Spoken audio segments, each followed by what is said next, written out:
ನಾನು ದೊಡ್ಡ ತಪ್ಪು ಮಾಡಿದ್ದೀನಿ, ನಿಜ. ಅದಕ್ಕೆ ಯಾವ ಶಿಕ್ಷೆ ಬೇಕಾದ್ರೂ ಅನುಭವಿಸೋದಕ್ಕೆ ನಾನು ಸಿದ್ಧವಾಗಿದ್ದೀನಿ. ನೀವು ಬೇಕಾದ್ರೆ ನನ್ನ ಕೊಂದು ಬಿಡಿ. ಇಂದ್ರ ಕೊನೆಯವರೆಗೂ ನನಗೆ ಪರಕೀಳಾಗಿ ಉಳಿಯೋ ಶಿಕ್ಷೆಗಿಂತ ನಾನು ಸಾಯೋದೇ ಬೇಡ. ಮೋಹನ್, ಮೋಹನ್, ಯಾರು ಹೇಳಿ, ಏನ್ ಹೇಳಿ? ಮೋಹನ್, ನನ್ ಲಲಿತ ನಿಮ್ಮಿಬ್ಬರು ಮದುವೆ ನೋಡ್ಬೇಕು ಅಂತ ಹಂಬಲಿಸೇ ಸತ್ರು. ಅವಳು ಬದುಕಿರೋವಾಗ್ಲಂತೂ ಅವಳ ಆಸೆ ಈಡೇರಿಸೋಕ್ ಸಾಧ್ಯವಾಗ್ಲಿಲ್ಲ. ನಾನು ಸಾಯೋದ್ರೊಳಗಾದ್ರೂ ಅವಳ ಆಸೆನ ಹೇಗಾದ್ರೂ ನೆರವೇರಿಸ್ತೀನಿ ಅನ್ಕೊಂಡಿದ್ದೆ. ಆದ್ರೆ ಈಗ ಅದು ಸಾಧ್ಯ ಇಲ್ಲ ಅನ್ನೋತಾರೆ. ಇಲ್ಲ ಸರ್, ಈ ಮದುವೆ ನಡೆಯುತ್ತೆ, ಖಂಡಿತವಾಗಿ ನಡೆಯುತ್ತೆ. ಇಂದ್ರ, ಇಂದ್ರ,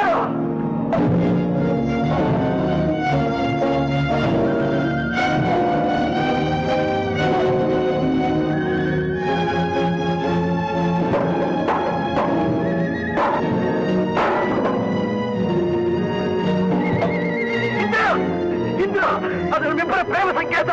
ಅದನ್ನ ನೀನೇ ನಿನ್ನ ಕೈಯ ಬೇಡ. ಇಂದ್ರ, ಬೇಡ. ಇಂದ್ರ, ಇದನ್ನ ನೋಡೋದಕ್ಕೆ ನನ್ನ ಉಳಿಸ್ಕೊಂಡ್ಯಾ? ಇಂದ್ರ, ಇಂದ್ರ, ಇಂದ್ರ, ಇದೇನ ಅನ್ಯಾಯ? ಇಂದ್ರ, ಇಂದ್ರ, ಏನ್ ಅನ್ಯಾಯ? ಆಗ್ಬೇಕಾದ ಅನ್ಯಾಯ ಎಲ್ಲ ಯಾವತ್ತೂ ಆಗ ಹೋಗಿದೆ ಮೋಹನ್. ನನ್ನ ಹೃದಯದ ಭಾವನೆಗಳೆಲ್ಲ ಆ ದಿನವೇ ಹತ್ತಿ ಉರಿದು ಹೋಗಿದೆ. ಈಗ ಅಲ್ಲಿ ಉಳಿದಿರೋದು ಬರೀ ಬೂದಿ ಮಾತ್ರ ಮೋಹನ್, ಬರೀ ಬೂದಿ. ಇಂದ್ರ, ನಿನ್ನ ಭಾವನೆಗಳೆಲ್ಲ ಉರಿದು ಬೂದಿ ಆದ್ಮೇಲೆ ನನ್ನ ಭಾವನೆಗಳು ಮೊಳಕೆ ಆಗ್ತಾ ಇದೆ. ಇಂದ್ರ, ಇಂದ್ರ, ಇಂದ್ರ, ನನ್ನ ಹೃದಯ ಬಂಜರ ಭೂಮಿಯಾಗಿತ್ತು. ಅದನ್ನ ನೀನೇ ಉತ್ತು ಬಿತ್ತು ನೀರೆರೆದು ಪೋಷಿಸಿ ಅದನ್ನ ಈಗ ಹೀಗೆ. ಇಂದ್ರ, ನಾನು ಮನಪೂರ್ವಕವಾಗಿ ನಿಮ್ಗೇನು ಮಾಡಲಿಲ್ಲ. ನೀವು ರೋಗಿ, ನಿಮಗ್ ಬೇಗ ಗುಣವಾಗ್ಲಿ ಅಂತ ನಿಮ್ ಸೇವೆ ಮಾಡ್ತೀನಿ. ನಾನು ಗುರುವಾದ ಹಾಗೆ ನಿನ್ನ ಸೇವೆ ಅಗತ್ಯ ಕಡಿಮೆ ಆಗೋದಕ್ಕೆ ಬದಲು ಜಾಸ್ತಿ ಆಗ್ತಾ ಇದೆ. ಇಂದ್ರ, ಅದಕ್ಕೆ ಹೊಣೆ ನಾನಲ್ಲ. ನೆನಪಿರ್ಲಿ ಇಂದ್ರ, ಒಬ್ಬನ ಜೀವನಾನೇ ನೀನ್ ಸುರಿದು ಹಾಕ್ದೆ ಅನ್ನೋ ನೆನಪು ಕೊನೆಯವರೆಗೂ ನಿನ್ ಕುಟುಕ್ತಾನೆ ಇರುತ್ತೆ. ಹೃದಯದ ತುಂಬಾ ಹಬ್ಬಿ ನಿಂತಿದ್ದ ಪ್ರೀತಿಯ ಬಳ್ಳಿಗೆ ಕೊಳ್ಳಿ ಇಟ್ಟು ಅದು ಉರಿದು ಬೂದಿ ಆದ ಮೇಲೆ ದ್ರಾಕ್ಷಿಯ ಗೊಂಚಲು ಸಿಗಲಿಲ್ಲವೆಂದರೆ ಹೇಗೆ ಮೋಹನ್? ನಿನ್ನ ಮನಸ್ಸು ಬದಲಾಯಿಸೋದಕ್ಕೆ ಸಾಧ್ಯವೇ ಇಲ್ವೇಂದ್ರ?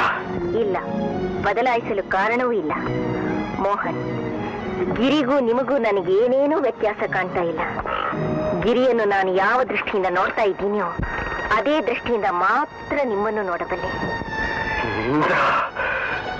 ಮೋಹನ್, ನನಗಿಂತಲೂ ಸುಂದರಳಾದ ಹುಡುಗಿನ ಮದುವೆ ಮಾಡಿಕೊಂಡು ಸುಖವಾಗಿರಿ. ನೀವು ಎಲ್ಲಿದ್ರು, ಹೇಗಿದ್ರು, ಏನೇ ಆಗಿದ್ರು ನಾನು ಯಾವಾಗ್ಲೂ ನಿಮ್ಮ ಒಳ್ಳೇದನ್ನೇ ಬಯಸ್ತಿರ್ತೀನಂತ ನಂಬಿ. ಇಂದ್ರ, ನೀನಿಷ್ಟು ಕಠಿಣವಾಗಿ ಕಟುಕಿಯಾಗಿ ವರ್ತಿಸ್ತೀಯ ಅಂತ ನಾನು ತಿಳ್ಕೊಂಡಿರ್ಲಿಲ್ಲ. ನಿಮ್ಮ ಮದುವೆ ಲಗ್ನ ಪತ್ರಿಕೆ ಮಾತ್ರ ಮರೀದೆ ಕಳಿಸ್ಕೊಡಿ.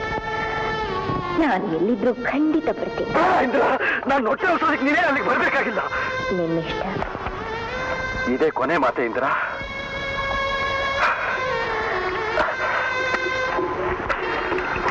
ಹೋಗ್ಲಿ, ನಿನ್ನ ಮದುವೆ ಯಾವಾಗ? ನನ್ನ ಮದುವೆ ಇಂದು ವರನೇ ನಿಶ್ಚಯ ಆಗಿಲ್ಲ. ಮದುವೆ ಎಲ್ಲಿಂದ ಬಂದು? ನಿಶ್ಚಯವಾದಾಗ ತಿಳಿಸು. ಆ ಭಾಗ್ಯಶಾಲಿನ ಮನಪೂರ್ವಕವಾಗಿ ಅಭಿನಂದಿಸ್ತೇನೆ. ಆ ಅವಕಾಶ ದೊರೆಯಲಾರ್ದು ಮೋಹನ್. ಕಾರಣ? ನಾನು ಮದುವೆನೇ ಮಾಡ್ಕೊಳ್ಳಲ್ಲ ಮೋಹನ್. ಮದುವೆ, ಪ್ರೀತಿ, ಸಂಸಾರ ಇವುಗಳಿಗೆಲ್ಲ ಅರ್ಥನೇ ಇಲ್ಲ ಅಂತ ಭಾವಿಸಿದ್ದೀನಿ. ಹುಡುಕ್ತನದಲ್ಲಿ ನಾನೊಂದು ಕನಸು ಕಂಡಿದ್ದೆ. ಎಳೆಯ ಮನಸ್ಸು ಹೆಣೆದ ರಂಗುರಂಗಿನ ಕನಸದು. ಆದರೆ ಯಾವುದೋ ಕರಾಳ ಶಕ್ತಿ ಅದನ್ನ. ಹಾಗಾದ್ರೆ ನಿನ್ನ ಭವಿಷ್ಯದ ಗತಿ? ಗಿರಿ, ಈ ಬೆಳ್ಳಿ ಮೋಡ, ಇದೇ ನನ್ನ ಕೊನೆಯವರೆಗೂ ಗತಿ ಏನು? ಬೆಳ್ಳಿ ಮೋಡ? ಇನ್ನೆಲ್ಲಿಯ ಬೆಳ್ಳಿ ಮೋಡ ಮೋಹನ್? 2 ವರ್ಷಗಳ ಹಿಂದೆ ಈ ಬೆಳ್ಳಿ ಮೋಡದಿಂದ ನಾನು ಪಡಿತಾ ಇದ್ದ ಆ ನಿರ್ಮಲ ಮುಗ್ಧ ಆನಂದ ನಾನಿನ್ನೆಂದಿಗೂ ಪಡಿಲಾರೆ. ಮುದುಕಿಯ ಪಾಲಿಗೆ ಯೌವನ ಒಂದು ನೆನಪು ಮಾತ್ರ. ಬೆಳ್ಳಿ ಕರಗಿತು, ಮೋಡ ಉಳಿಯಿತು, ಬೆಳ್ಳಿ ಕರಗಿತು, ಮೋಡ ಉಳಿಯಿತು, ಬೆಳ್ಳಿ ಕರಗಿತು,